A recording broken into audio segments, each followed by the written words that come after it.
দখল করার জন্য নয়, দুর্নীতি করার জন্য মানুষ রক্ত দেয়, জীবন দেয়। বাংলাদেশের মানুষ জীবন দিয়েছিল, মানুষ মুক্তি পাবে, শান্তি পাবে। আমার গরিব দুঃখী মেহনত মানুষ ক্ষুধার্ত থাকবে না। বাংলাদেশের একজন মানুষও খোলা আকাশের নিচে থাকবে না। বাংলাদেশের একজন গরিব বস্ত্রহীন থাকবে না।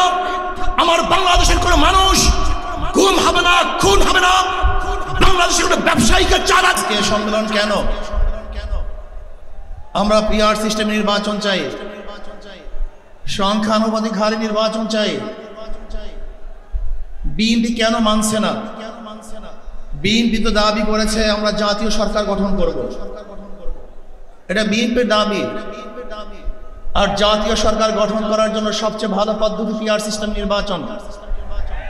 জাতীয় সরকার সর্বদলের অংশগ্রহণমূলক সরকার, আর সর্বদলের অংশমূলক সরকার গঠন হতে পারে একমাত্র পিআর সিস্টেম নির্বাচনের ভিত্তিতেই। তাহলে কেন বিএনপি মানছে না? কারণটা কি আমি তো বুঝি না। অবশ্যই বিএনপিকেও পিআর সিস্টেমে নির্বাচন মানা উচিত। সংস্কার চাই। বিএনপি বলছে আমরা সরকার গঠন করে ক্ষমতায় গিয়ে সংস্কার করব। প্রথম প্রশ্ন হলো এই, আগামীতে বিএনপি ক্ষমতায় যাবেন, এই গ্যারান্টি আপনি কে দিয়েছে? আপনি কিভাবে ভেবেছেন? যারা 91 থেকে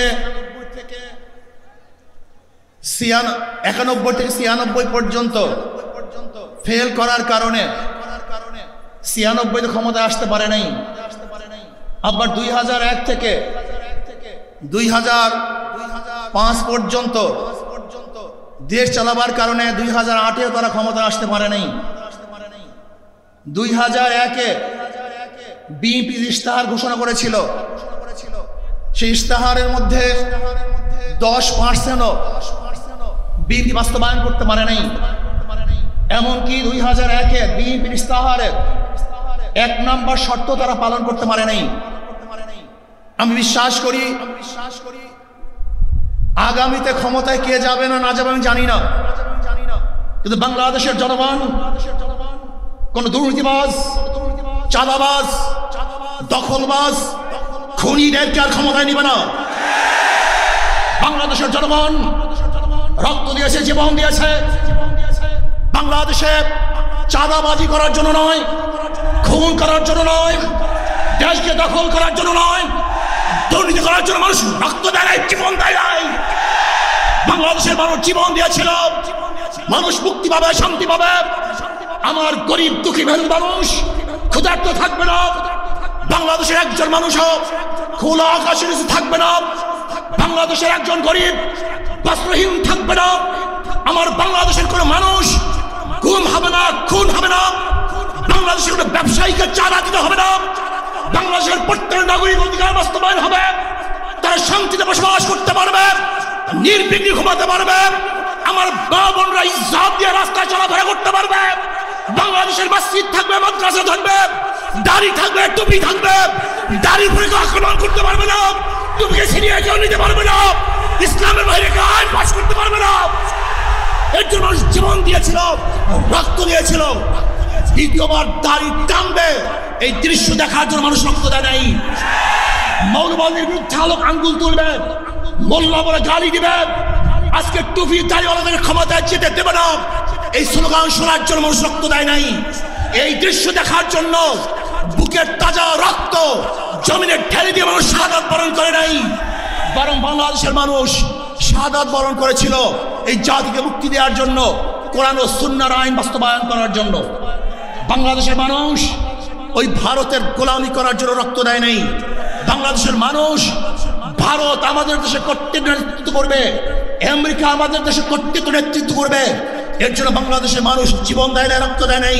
বাংলাদেশের মানুষ সাধন, তারা নিজেরা আইন প্রণয়ন করবে, নিজেরা সংসদ পরিচালিত করবে, তারা নিজেদের পায়ে দাঁড়াবে।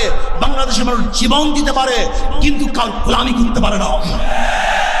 প্রিয় ভাইরা আমার, আমি বিশ্বাস করি আজকে মঞ্চে যারা আছেন, যদি আমরা মুনাফিকি না করি, মঞ্চে যারা আছে যদি মুনাফিকি না করি,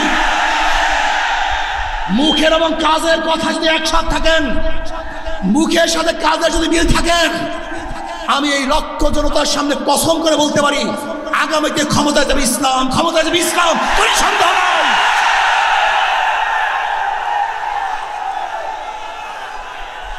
কিন্তু খবরদার যদি মুনাফিকি করি তাহলে এদেশের মানুষ সচেতন হয়েছে, এদেশের মানুষ সব জ্ঞানী হয়ে গেছে। বিশ্বাস করবেন না, একজন রিক্সাওয়ালা, ঠেলাওয়ালা, কুলি মজদুরের বক্তব্য শুনলে আমরা আশ্চর্য হয়ে যাই বাংলাদেশের মানুষ কত সচেতন, তারা কত সচেতন হয়েছে। যদি আমরা মুনাফিকি না করি, যদি আমরা ঐক্যবদ্ধ থাকি, বাংলাদেশে একটা বাক্স ইসলামের নামে দিতে পারি।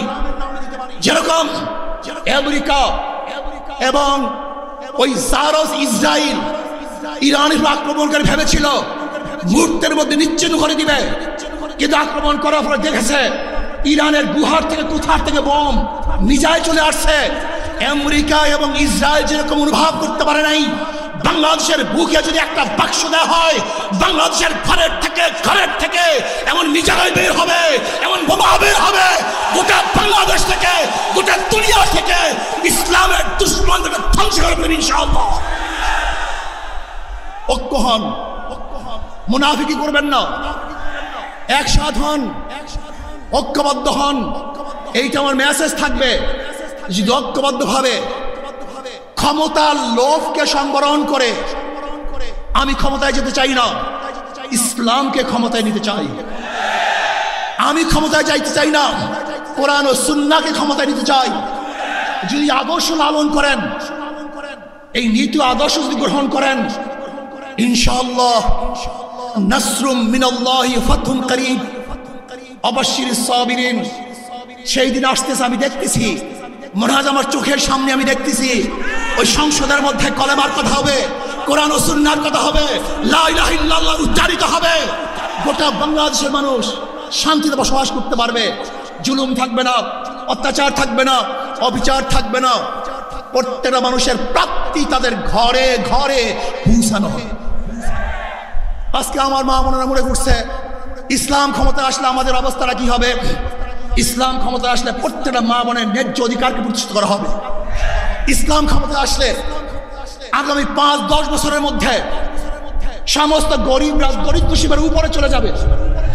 ইসলাম ক্ষমতা আসলে 28 লক্ষ কোটি টাকা বিদেশে পাচার হবে না, দুর্নীতি থাকবে না, জুলুম থাকবে না, অত্যাচার থাকবে না, নির্বিচার কোনো মানুষ আর খুন হবে না, গুম হবে না। ইসলাম ক্ষমতা আসলে শ্রমিকদেরকে তাদের অধিকার আদায়ের জন্য রাস্তায় নামার কোনো প্রয়োজন হবে না। ইসলাম ক্ষমতা আসলে কৃষক, শ্রমিক, মজদুররা তাদের অধিকারকে প্রতিষ্ঠিত করার জন্য ইসলামী সরকার তাদেরকে নিয়ে কমিটি গঠন করে তাদের প্রাপ্তি তাদের কাছে পৌঁছায় দেবে। আসুন ইসলামী হুকুমাত কায়েম করার জন্য আমরা চেষ্টা করব। আজকে আমাদের এই জনসভায় যশোর থেকে আমার কিছু ভাই আসার সময় তার অ্যাক্সিডেন্ট হয়ে শাহাদাত বরণ করেছে। আল্লাহ তাদেরকে জান্নাতুল ফেরদাউস দান করেন। আমার অনেক ভাইরা আহত অবস্থায় আছে, আল্লাহ পাক তাদেরকে সুস্থ করে দেন। আসুন আজকে জনসমুদ্রে আমরা আসছি, আমাদের টাকা নাই, পয়সা নাই, নিজের পয়সা দিয়ে এসছি, নিজের খানা খেয়েছি। এই জাতিকে, এই দলকে, এই কাফেলাকে গোটা দুনিয়ার কোনো প্রশক্তি পরাজয় করতে পারবে না, থামিয়ে রাখতে পারবে না। অবশ্যই ইনশাআল্লাহ আমরা বিজয় হব। আল্লাহ আমাকে এবং সবাইকে ইসলাম হুকুমাত কায়েম করার তৌফিক দান করেন। আমা আলাইনা ইল্লাল বালাগ। আসসালামু আলাইকুম ওয়া রাহমাতুল্লাহি ওয়া বারাকাতুহু।